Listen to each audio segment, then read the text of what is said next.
오늘은 마지막 7번째 교회 라오디게아 교회입니다. 근데 특별히 이 라오디게아 교회는 앞선 6개의 교회와는 달리요 책망만 받았던 교회입니다. 이 라오디게아라는 지역 자체는 굉장히 풍요하고 부유한 지역이었습니다. 그러다 보니까 이 교회와 성도들도 물질적으로는 아주 여유가 있는 그런 사람들과 또 그런 교회였습니다.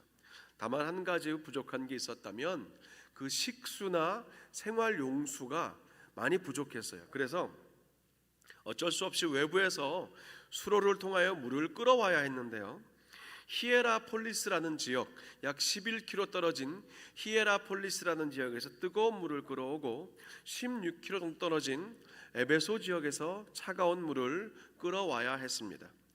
이런 여건에 세워진 라오디게아 교회를 향해서 오늘 주님은 엄중한 2가지 책망을 먼저 하시면서 이 말씀을 시작하는데, 그 2가지 책망을 잠시 먼저 봅니다. 첫 번째 주님의 책망은 우리가 익히 아는, 자주 들었던 그 말이죠. 미지근함입니다. 미지근함. 본문 15절과 16절은 이렇게 말합니다. 내가 네 행위를 아노니 네가 차지도 아니하고 뜨겁지도 아니하도다.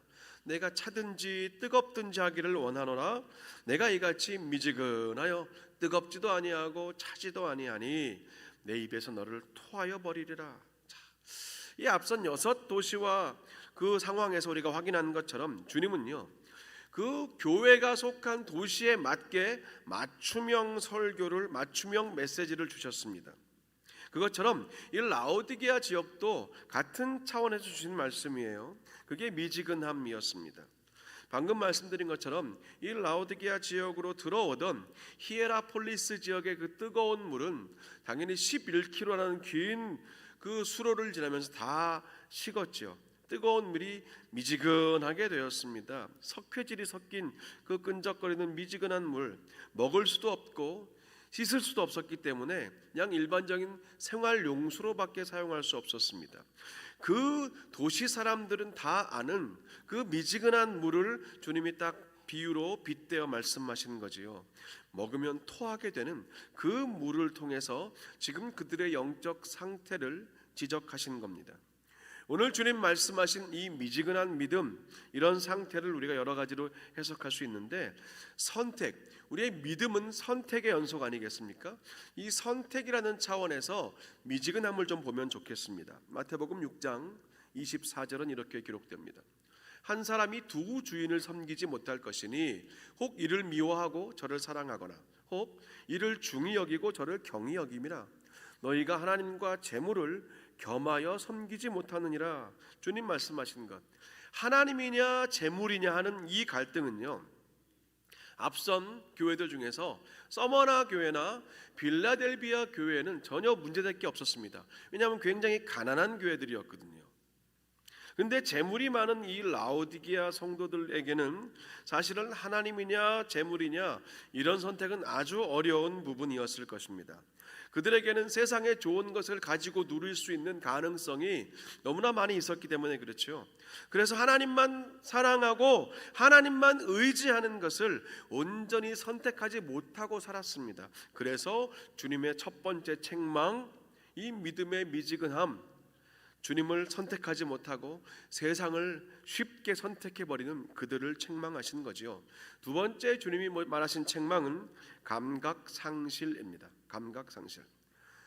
오늘 17절 상반절을 보면 그 성도들은 주님의 귀에도 들리게 이렇게 말했어요. 내가 말하기를 나는 부자라 부유하여 부족한 것이 없다 하나. 오늘 이 시대를 사는 저와 여러분에게도 연결되는 말씀이고 위험성 아니겠습니까? 돈을 많이 벌면 하나님의 축복을 많이 받은 것입니까? 큰 교회가 하나님의 은혜와 역사도 큰 교회입니까? 우리가 이런 질문을 들으면 당연히 아닙니다, 노라고 말을 하죠. 그런데 막상 우리 주변에 어느 교회가 멋지게 건축을 했더라, 비슷한 사업을 하시는 이웃교회 권사님 가게가 대박이 났다더라, 또 어느 장로님 가정은 와, 그 대단한 가문과 사돈이 되었더라, 이런 말을 들으면 우리가 머릿속은, 마음속으로는 한 가지 생각이 먼저 떠오르죠. 부럽네, 부럽다. 자, 오늘 주님이 보시는 부요함이 무엇일까? 또 주님이 보시는 진짜 가난은 무엇일까 하는 것이죠. 이 분명한 가치 판단 기준과 우리가 시선과 시각을 가지고 있어야 영적인 분별을 통하여 영적인 감각을 잃지 않고 살게 되지요.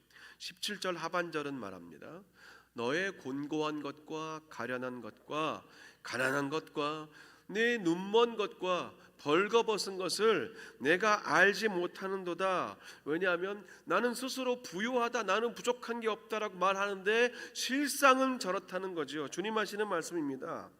여기서 곤고한 것 전체를 이 5가지를 관통하는 단어가 곤고한 것인데 이게 헬라어로 툴라오, 틀라오라는 말인데 이것은요 피부 경화증을 말합니다.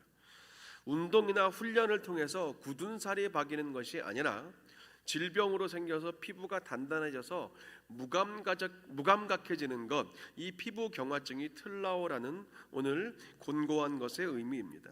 그 부요함 아래서 썩어 들어가고 있는 속사람과 내면 세계를 보지 못한다는 그런 지적이 되겠죠. 이런 라오디게아 교회가 가진 이 미지근함과 영적 감각 상실이라는 2가지 아주 심각한 문제를 지적하신 주님은 역시 거기에서 끝내지 않으시고 18절에서 해결책을 제시해 주십니다. 내가 너를 권하노니 나에게서 불로 연단한 금을 사서 부요하게 하고 흰 옷을 사서 입어 벌거벗은 수치를 보이지 않게 하고 안약을 사서 눈에 발라 보게 하라. 자, 오늘 주님이 라오디게아 교회에게 주신 해결책이 분명히 나왔는데 좀 특별했죠. 3가지를 사라는 겁니다. 구입하라는 거예요. 근데 앞선 에베소 교회나 버가모 교회나 4대 교회를 향해서 주님이 주신 해결책은 회개하라라는 해결책이었어요. 그리고 두아디라 교회나 빌라델비아 교회를 향한 해결책은 네가 지금 가진 그 믿음을 더 끝까지 굳게 붙잡아라라는 그런 말씀을 주셨는데 오늘 이 라오디게아 교회를 향한 주님의 해결책은 자꾸 뭘 사라고 말씀하시는 거예요. 이것도 역시 부요한 도시, 구매에 익숙했던 그들을 향한 맞춤형 메시지인 것입니다. 일단 우리가요 무엇을 산다는 말은 나에겐 그것이 없다는 뜻이겠죠. 18절에서 주님 자신에게서 당신에게서 그것들을 사라라고 말씀하셔요. 주님이 가지고 계시다는 것, 주님에게 있다는 겁니다. 그리고 또 우리가 무엇을 산다라는 것은 당연히 정당한 대가를 지불해야 하는 것 아니겠습니까? 오늘 주님께 대가를 지불하고 사야 할 그 3가지가 무엇인가, 그 이유와 함께 우리가 확인해 볼 필요가 있습니다. 첫 번째, 고난의 불로 연단된 금을 예수님에게서 사야 그래야 진짜 부자가 된다라고 성경은 말합니다. 오늘 주님이 사라고 말씀하시는 이 금은 고난의 불로써 연단된 그런 정련된 순금, 정금입니다. 베드로전서 4장과 히브리서 12장 말씀을 보면 좋겠어요. 사랑하는 자들아, 너희를 연단하려고 오는 불시험을 이상한 일 당하는 것 같이 이상히 여기지 말고 오직 너희가 그리스도의 고난에 참여하는 것으로 즐거워하라. 또 무릇 징계가 당시에는 즐거워 보이지 않고 슬퍼 보이나 후에 그로 말미암아 연단받은 자들은 의와 평강의 열매를 맺느니라.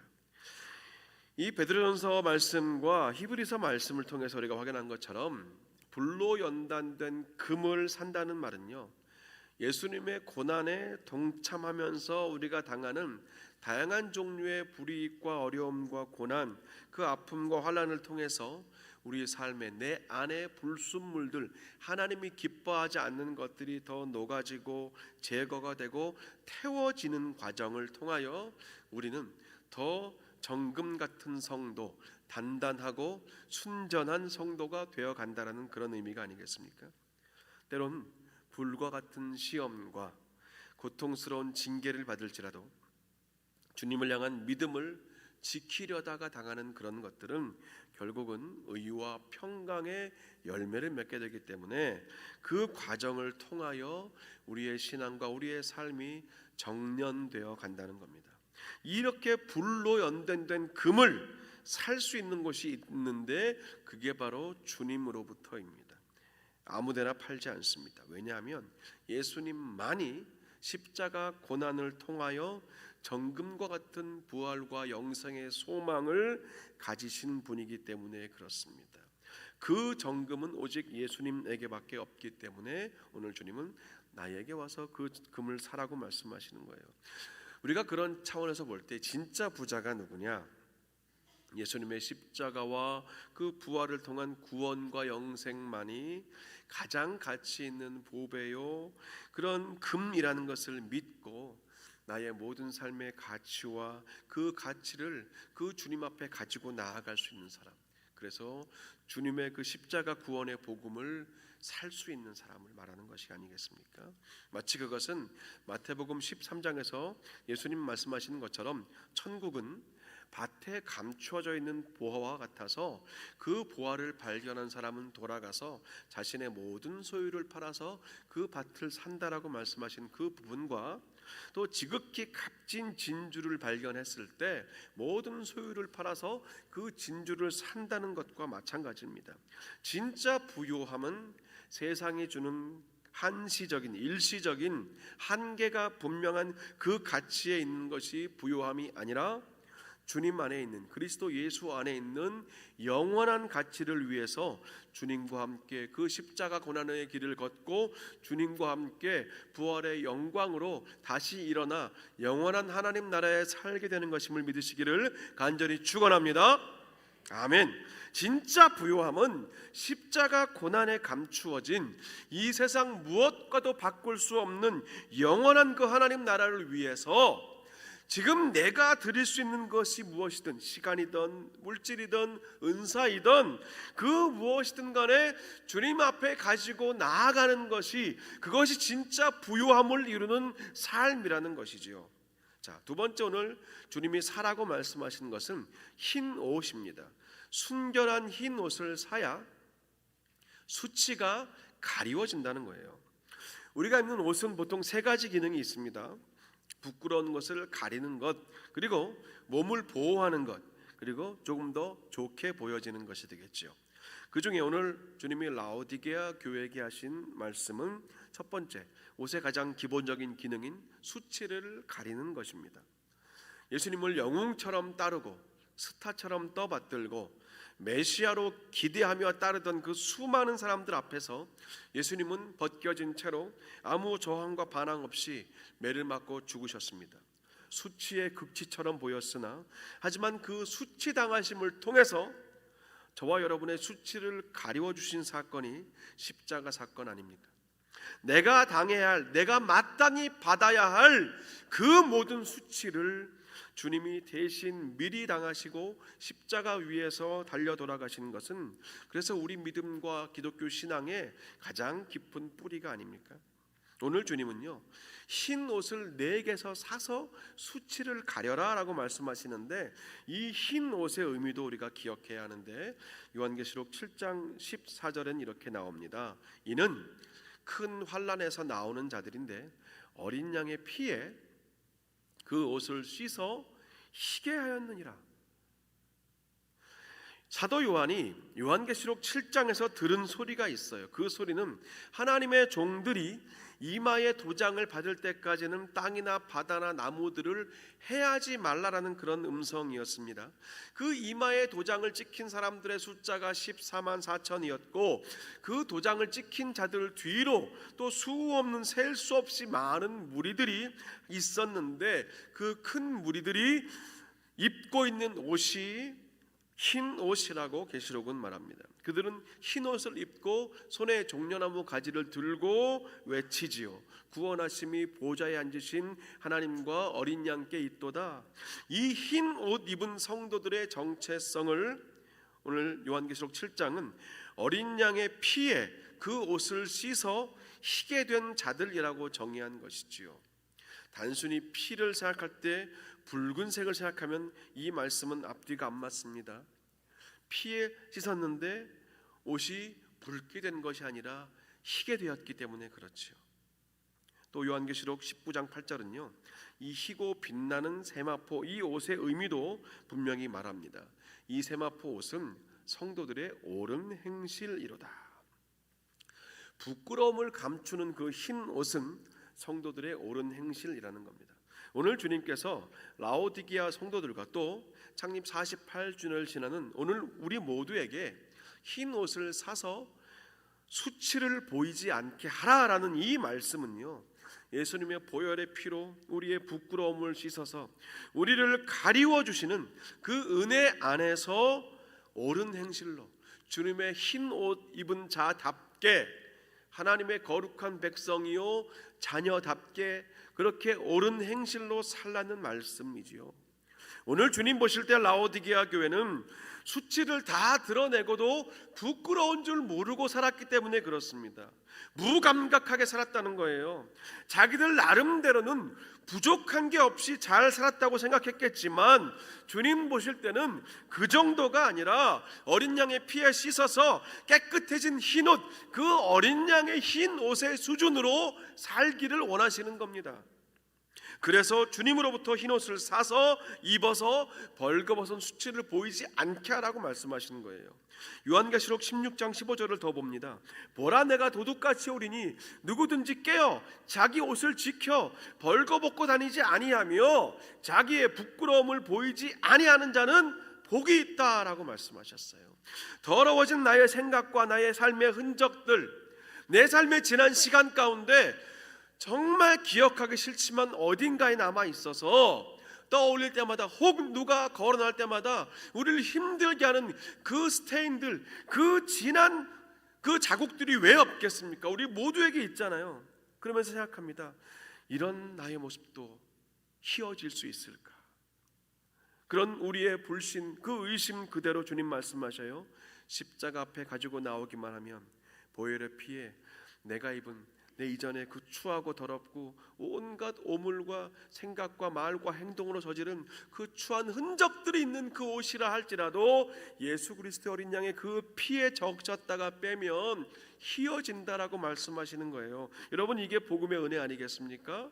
바라기는 어린 양의 피로 깨끗해진 그 흰옷을 모두 입으시고 주님이 도둑같이 오시는 그날, 그 시간까지 그 흰옷에 맞는 예수 그리스도의 흰옷에 합당한 옳은 행실로 사시는 저와 여러분, 우리 교회가 되시기를 간절히 축원합니다. 세 번째, 오늘 예수님은 성령의 안약을 사서 발라야 눈이 떠진다라고 말씀하시죠. 성령의 안약을 사랍니다. 예수님은 센스가 있는 분이라고 앞서 말씀드렸어요. 7 교회를 향한 말씀에도 그랬고 또 예수님이 공생애 동안 가르치신 그 모든 말씀과 설교에도 다 나타나 있었습니다. 예수님은 그 앉아있는 모인 사람들의 상태나 환경이나 수준을 다 고려하시면서 그들의 눈높이에서 가르침과 메시지를 주셨습니다.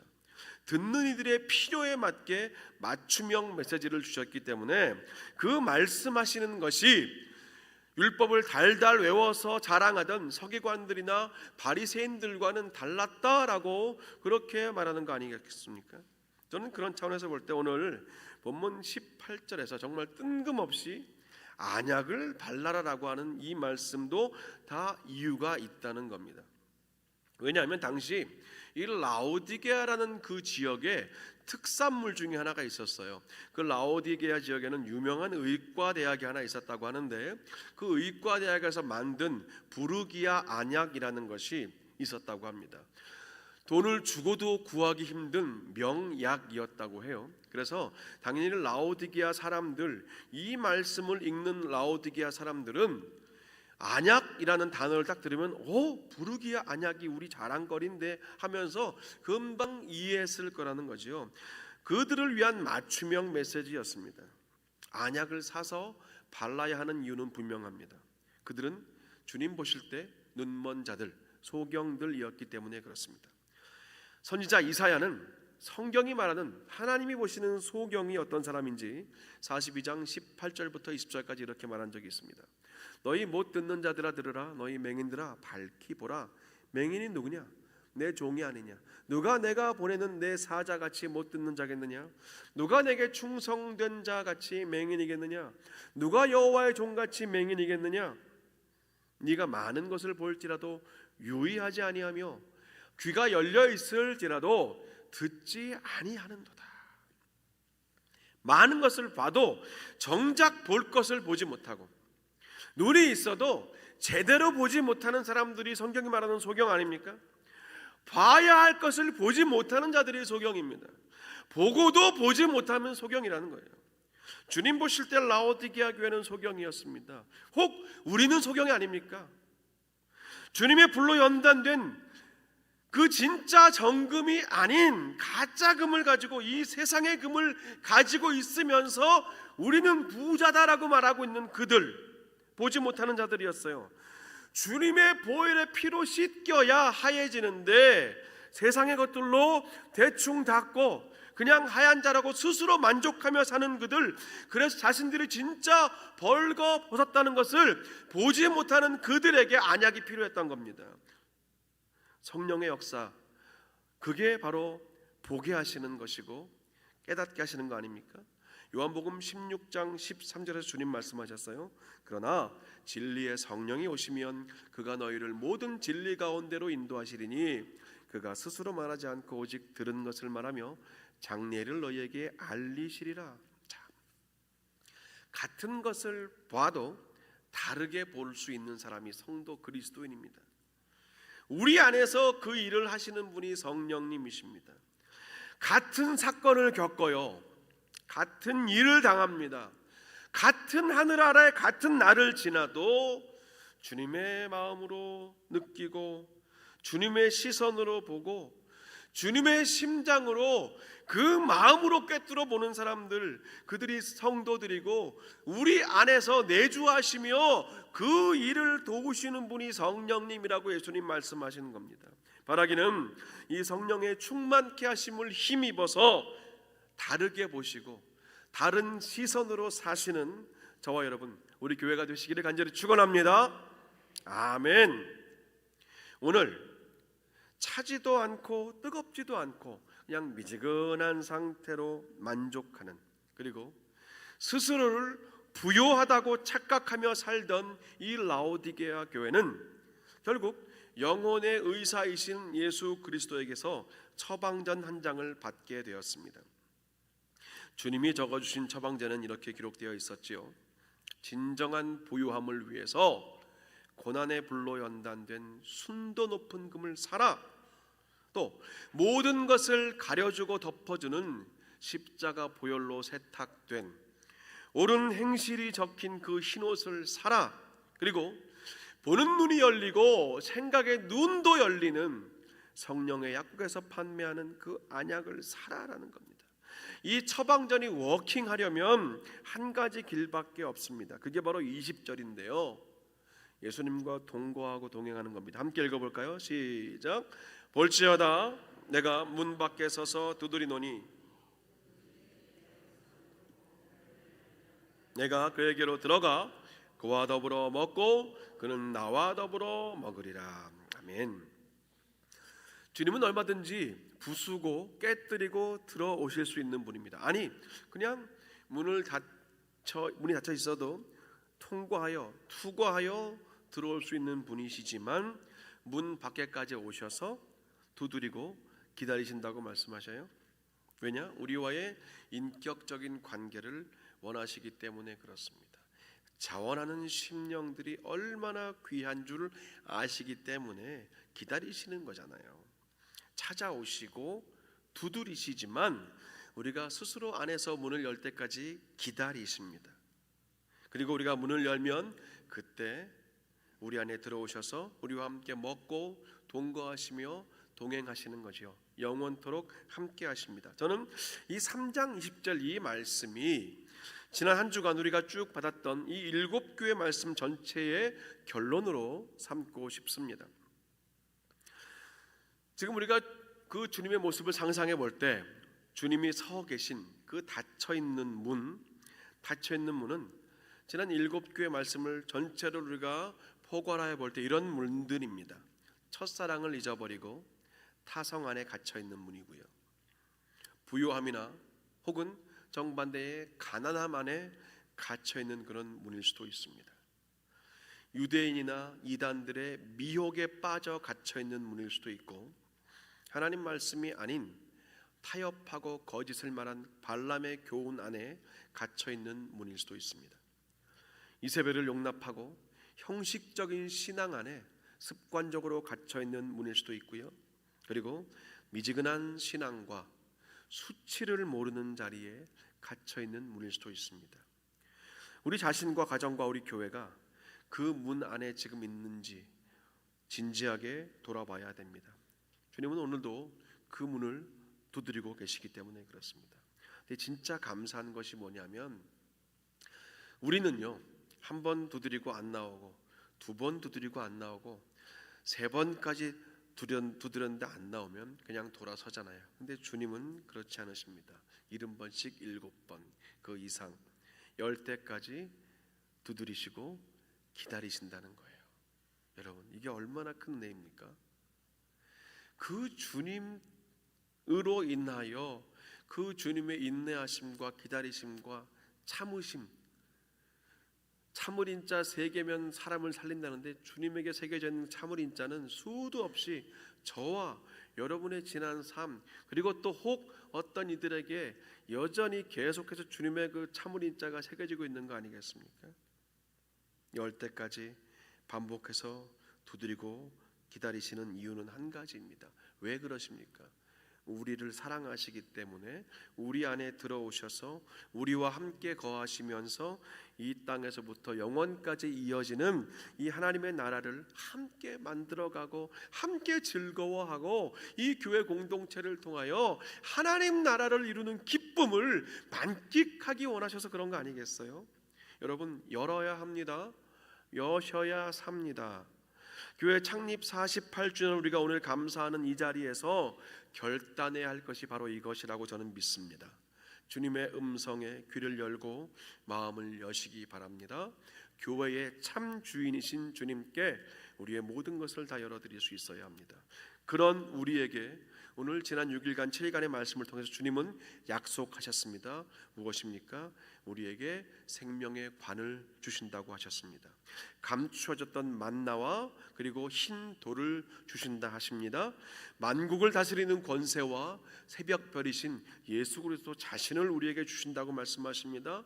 거룩한 흰옷과 생명책을 주시고 성전의 기둥이 되게 하시고 새 이름을 주신다고 약속하십니다. 그리고 결국은 주님과 함께 영원한 하나님 나라의 그 보좌에 앉혀주신다고 일주일 내내 우리에게 약속하셨습니다. 이 놀라운 하늘의 축복과 신령한 은혜를 소망하시면서 주님과 동거하시고 동행하시는 저와 여러분, 그리고 우리 오렌지 아닌 교회가 되시기를 주님의 이름으로 간절히 축원합니다. 아멘. 기도하겠습니다. 아버지 하나님, 오늘 주신 라오디게아 교회 말씀을 포함하여 소아시아 교회 7교회를 향한 주님의 말씀을 우리가 이 한 주간 날마다 받았습니다.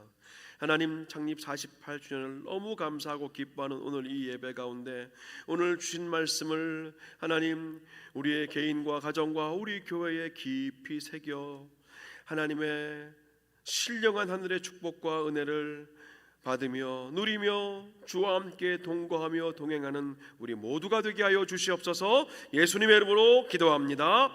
아멘.